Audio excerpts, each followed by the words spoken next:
Oke, selamat berjumpa kembali di dalam channel Agung SS Oil Gas Mine Law ini, ya kan? Ini adalah episode kedua ya. Nah, di dalam episode kedua ini kami akan ini kan ada peta nih. Nah, kami akan membahas mengenai hal yang menarik nih. Hal yang menarik tentunya dari sudut geopolitik ya. Nah, dari sudut geopolitik, di mana kurang lebih intisarinya adalah kita lihat bahwa akhir-akhir ini kita dihebohkan dengan betapa cepatnya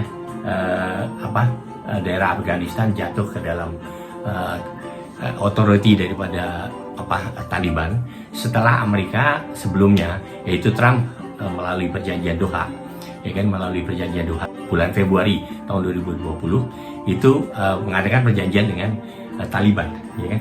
Nah, itu perjanjiannya apa? Perjanjiannya akan menarik diri Jabatan Militer Amerika, dan ini dilanjutkan oleh Joe Biden, ya kan, dimana Joe Biden memastikan bahwa benar akan menarik Amerika Serikat tanggal 31 Agustus 2021. Nah, perkembangan yang menarik ini pada akhirnya kita lihat ada hal yang menarik, yaitu apa? Yaitu kita lihat di media sosial baik mainstream dan tidak, itu terindikasi adanya korupsi. Oleh siapa? Oleh pejabat-pejabat militer maupun sipil, ya kan, yang berkuasa itu di Afghanistan, termasuk bankersnya. Kenapa? Karena ternyata kosong tuh uangnya dan pimpinannya kabur. Pimpinannya karena gini, karena mereka mungkin udah terbiasa kalau kita dengar wawancara dengan di TV segala macam itu nampaknya pimpinan mereka itu kabur dari Afghanistan itu, dan ditinggalkan itu semua, ya kan. Yang pertama malah presidennya. Nah, itu kenapa kok ditinggalkan? Nah, itu karena mereka ketergantungan sama Amerika, keterlibatan militer Amerika sangat tinggi di situ. Nah, sehingga percaya diri mereka nggak ada, integritas mereka nggak ada. Padahal udah digelontorin uang yang besar. Dimana menurut mantan wakil presiden kita, JK, di salah satu media sosial, itu dikatakan bahwa besarnya adalah yang digelontorkan ya, itu oleh negara barat, Amerika khususnya dan aliansinya, itu kurang lebih 12 kali daripada RAPBN kita per tahun. Bayangin, besar banget kan? Nah, ternyata besarnya dana tersebut itu tidak mempengaruhi atau tidak menyebabkan mental mereka menjadi kuat atau spirit mereka menjadi kuat, ya kan? Ternyata integritas mereka untuk memikirkan rakyat itu tidak ada, ya kan? Padahal 20 tahun kan lama ya. Nah, proses penggelontoran uang itu kan proses, ya kan, dimana kurang lebih dipercayakanlah kepada bank-bank negara besar, karena itu kan gelontoran uang itu kan tentunya di-pool di satu tempat, ya kan. Nah, itu nanti kan donatur, ada yang donatur besar, ada yang setengah besar, ada yang segala macam. Nah, itu kan nanti diseleksi, ya kan, diseleksi dan difilter di pencairannya ke pejabatnya, pencairannya ke maksudnya pejabat di Afghanistan, militernya untuk keperluan militernya, untuk keperluan sekolahnya, untuk keperluan wanitanya yang harus sekolah, belajar segala macam, ya kan. Ternyata uang itu setelah di bank nasabah waktu mau ngambil itu hilang, kosong. Bayangin, dibawa kabur kan, indikatornya dibawa kabur. Nah, ini kan sangat memalukan, ya kan. Sangat memalukan bagi siapa? Bagi semuanya, ya kan. Ya kan, dan itu dilihat oleh kita semua karena zaman sekarang adalah zaman di mana semua akan ada berita, baik dari mainstreamnya ada, ya kan, CNN ada, di Fox ada, di segala macam lah, di media Indonesia juga ada, ya kan, termasuk mainstream, mainstream, ya kan, semua ada berita-berita itu semua. Jadi itu mempercepat informasi kepada kita semua di seluruh dunia ini, ya kan. Nah, kenapa kok bisa itu terjadi? Nah, itu yang harus kita pikirkan. Terutama kurang lebih waktu saat bank-bank donatur bank uang yang besar-besar itu menggelontorkan uang itu, tentunya kan melalui proses seleksi. Jadi difilter. Jadi pengambil putusan untuk pencairannya tentu ada kayak di perusahaan lah. Kalau di perusahaan kan itu harus ada jajaran direksi misalnya, dari pengurus lah misalnya. Dan jajaran pengurus kan misalnya harus bisa menseleksi misalnya mayoritas, jadi 50 simple majority 50+1 atau harus kalau dananya besar sekali misalnya itu harus ada lebih discrutinize, lebih ketat, yaitu 2/3 suara mayoritas lah.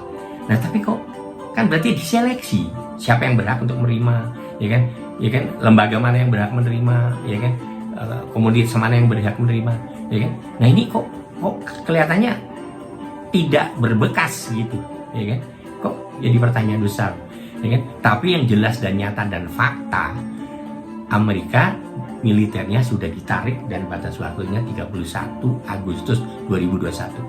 Berikut juga dengan yang dari Inggris, dari Prancis, dari Jerman, itu semua ditarik, ya kan. Nah berarti apa? Berarti kan vakum di sana, ya kan.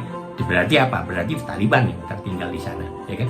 Nah ini saya bahasnya tentunya dari sudut pandang saya yang mengoperate channel ini, yang kemudian kan judulnya Oil Gas Mine, jadi sumber daya kan. Nah karena di sana kan tadinya sumber daya kan, jadi penguasaan di daerah Timur Tengah waktu Amerika itu pergi keluar dari Saigon itu karena mereka mindahkan fokus ke mana? Ke daerah Timur Tengah yang dirasakan banyak sumber daya alam yang untuk kepentingan national interest mereka, untuk menjamin kelancaran daripada logistik maupun kelancaran distribusi daripada solar, energi, minyak, ya kan, fuel, ya kan. Nah itu semua kan ada di sana. Jadi itu kan yang bisa menguasai distribusi dan logistik, ya kan, maupun distribusi penyaluran pipa-pipa, ya kan, lewat mana saja. Nah itu kan harus diamanin semuanya. Nah itulah makanya kenapa kok terjadi keributan di sana. Termasuk Rusia. Rusia kan termasuk 80% dari BUMN-nya itu penghasil gas alam. Di mana Eropa apalagi musim dingin itu mereka menggantungkan kepada Rusia, ya kan? Nah permainan kekuatan ini itu yang si Jerman Merkel itu juga bilang jangan Rusia diingatin, janganlah bermain dengan keadaan sekarang ini, mau menegosiasi atau dijadikan satu leverage lah, ya kan? Karena kan terjadi kekacauan di sana. Nah intisarinya kenapa kok mereka menarik? Nah, salah satu yang kurang lebih kita bisa lihat adalah bahwa sekarang konsentrasi mereka kan berhadapan dengan Cina sekarang, ya kan? Dengan Republik Rakyat Cina yang perang dagang. Udah lama kan perang dagangnya ini. Nah, perang dagang ini termasuk yang tadi itu road itu, jalur sutra tadi kan. Itu kan harus dikonsentrasi kan. Belum yang ada di jalur-jalur selat-selat, ya kan, di Laut Cina gitu kan. Nah itu kan kurang lebih banyak deposit kandungan juga dengan minyak gas segala macam kan. Nah untuk menyuplai apa sih? Menyuplai kekuatan kapal-kapal mereka, ya kan, kapal perangnya, kapal induknya, ya kan. Nah itu jadi perebutan, ya kan. Nah itu yang kurang lebih geopolitiknya di situ yang tertarik kami sebagai yang dulu ngambil jurusan hubungan internasional, hukum internasional, yang ada juga hubungan internasionalnya, di mana ada buku Morgenthau itu kan. Nah itu Morgenthau itu menulis Politics Among Nations. Nah itu kurang lebih intisarinya pengaruh daripada negara besar kan untuk mempengaruhi perebutan pengaruh di wilayah-wilayah itu, ya kan, dimana kurang lebih ujung-ujungnya hanya national interest mereka masing-masing. Jadi national interest dari Amerika apa, national interest dari Cina apa, national interest dari Jepang apa, national interest dari Rusia apa, ya kan. Uni Soviet, balkanisasi, sudah pecah-pecah, ya kan. Nah makanya kita lihat tertarik, artinya saya tertarik, channel ini tertarik, saya sebagai operator channel tertarik untuk membahas ini karena memang bidang saya 35 tahun itu di dalam urusan hukum bisnis apa? Mengerucut kepada bisnis minyak dan gas. terlibat aspek hukum, pembiayaannya, jaminannya. Saya dulu 5 tahun juga di Freeport. Nah di Freeport itu ada apa sih? Ada tembaga dan ada emas. Kalau emas itu kurang lebih gelondongan emas itu untuk back to back. Kalau bank membuka itu kan dia perlu reserve, artinya kalau umpamanya orang mau menarik uang dari situ kan harus ada cadangan backupnya. Nah backupnya adalah emas. Nah kalau kehabisan emas seperti zamannya Nixon itu akhirnya dia membackupnya bukan dengan emas, ya kan? Dia cetak US dollar itu jaminannya bukan emas lagi, tetapi mereka mengalihkan kepada pembayaran daripada perusahaan-perusahaan produser minyak di Amerika yang 7 besar itu pembelinya harus bayar dengan US dollar. Jadi istilahnya itu petrodolar. ya kan? Nah, petrodolar itu yang diperkenalkan. Nah, sehingga negara-negara lain, misalnya ada Irak, ada Iran, segala macam, mereka kalau jual misalnya ke Italia, kan daerah Eropa kan dekat sama Irak ya. Nah, itu kalau mau jual ke sana, terus gimana? Jangan pakai dolar deh. Pakai apa dong? Ya pakai euro kayak, pakai apa? Pakai uang Italia kayak. Artinya pembelinya kan Eropa, penjualnya kan Irak, nah gitu. Nah, intisarinya tuh currency uang itu kan fluktuasi, ya kan? Naik turun bisa dimainin lah, bisa digoreng-goreng. Tapi kalau umpamanya patokannya emas, nah emas itu kan agak stabil, ya kan? Artinya makanya diborong nih. Kalau kita ngelihat di medsos segala macam, itu Cina itu dengan besarnya mereka punya kemampuan purchasing power untuk memborong emas, disimpan lah di bank-bank mereka. Nah, kurang lebih begitu nih. Jadi kurang lebih nanti ini dengan perkembangan yang terakhir di Timur Tengah, terutama Taliban, itu nanti kita lihat nih, ya kan, pasti akan ada pendekatan dari negara-negara besar, tentunya termasuk daripada Republik Rakyat Cina ini, ya kan. Dia akan berkepentingan untuk supaya apa? Supaya jalurnya itu nanti kalau lewat dari Afghanistan itu terjamin aman dan terbangun infrastrukturnya, baik jalannya, pipanya, ya kan. Nah, sehingga distribusi keluar masuk barang itu ke Cina, mau diekspor ke, mau impor ke, nah itu terjamin, ya kan. Karena mereka memang ambisi untuk membuat jalur sutra baru, jalur sutra yang dinastian itu menjadi jalur sutra di era 2013 ke depan ini. Sekarang kan udah 2021, ya kan. Nah, makanya kita lihat bahwa kekuatan ekonomi, kekuatan adidaya itu senantiasa akan berusaha untuk mempengaruhi influence wilayah-wilayahnya, ya kan. Nah, tentunya aksesoris-aksesorisnya juga harus dilengkapi kan, sumber daya alamnya segala macam. Nah, nanti kita lihat lagi kurang lebih kan nanti mungkin bahan galian, bahan tambang di daerah Afghanistan ini apa, ya kan, untuk masa depan. Oh, kayaknya banyak litium misalnya, ya kan. Litium itu katanya orang-orang geologi, litium itu bisa menjadi bahan untuk menyimpan listrik yang agak lama, ya kan. Nah, kita lihat nih di Belanda misalnya. Nah, kalau di Belanda itu banyak mobil-mobil yang sudah pakai listrik, dan itu tinggal ngecharge, bukan kita ke stasiun bensin, enggak, ke stasiun yang kurang lebih ada charge-nya listrik. Nah, listrik itu disimpan di mana? Itu disimpannya di baterai. Nah, baterai, bahan dasar baterainya ini bahan tambang kan. Nah, jadi kalau di dunia ini bisa dicarikan tempat-tempat kandungan bahan galian, deposit yang litium yang bisa menyimpan, nah itu yang dikejar, ya kan. Belum nanti kan ada solar. Kalau solar aja kan matahari ya. Terus ada juga kipas angin maksudnya. Kalau angin kan kalau di Eropa kita lihat yang kipas-kipasnya besar-besar tuh. Nah, itu dia mengandalkan kekuatan angin untuk mengenerate turbin listrik, ya kan. Bukan hanya itu, di rumah-rumah pun begitu.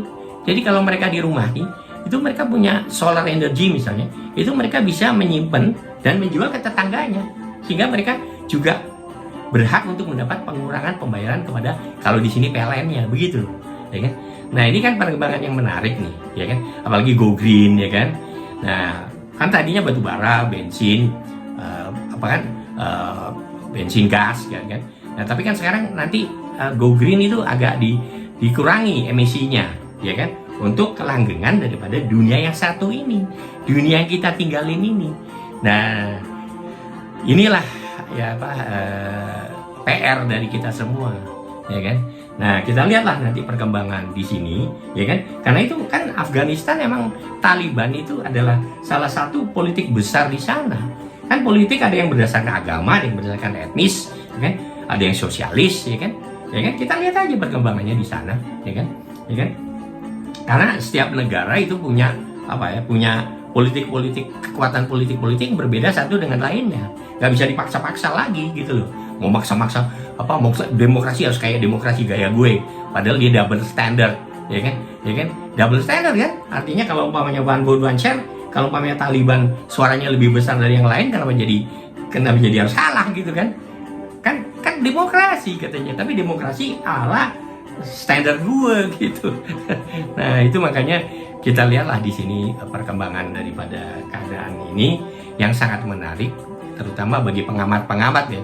Ya kan, kita kan kayak konsultan atau pengamat ya kan. Nah, sekarang karena zamannya adalah YouTube, saya melihat banyak sekali para profesional itu membuka YouTube atau podcast ya.